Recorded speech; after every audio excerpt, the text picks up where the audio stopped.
सांगलीच्या कुपवाडमधील प्रकाशनगरमध्ये एकता कॉलनीत राहणाऱ्या अनिल तानाजी लोखंडे वय वर्ष 45 याचा वटपौर्णिमेच्या रात्री 11:30 ते 12:30च्या दरम्यान दुसऱ्या बायकोने नवऱ्याचा जीव घेतला। डोक्यावर कुऱ्हाडीने वार केला। यामुळे अनिल लोखंडे हा जागीच ठार झाला। या घटनेने परिसरात खळबळ उडाली आहे। मयत अनिल लोखंडे यांची पहिली बायको कर्करोग या आजाराने मयत झाली आहे। मयत अनिल यांना 2 मुली, दोन्ही मुलींची लग्न झाल्याने अनिल हा एकटाच घरी राहत होता। त्यामुळे पोटाचे हाल होत असल्याने अनिल यांच्या नातेवाईकांनी सातारा जिल्ह्यातील खटाव तालुक्यातील वडी गावातील राधिका बाळकृष्ण इंगळे वय वर्ष 27 या तरुणीसोबत लग्न लावून दिले।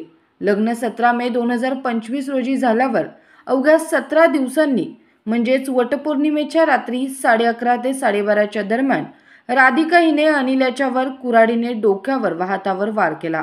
त्यात अनिल याचा जागीच मृत्यू झाला। कुपवाड औद्योगिक वसाहत पोलिसांनी राधिका हिला ताब्यात घेतले आहे। मात्र खुनाचे नेमके कारण अद्याप समजले नाही।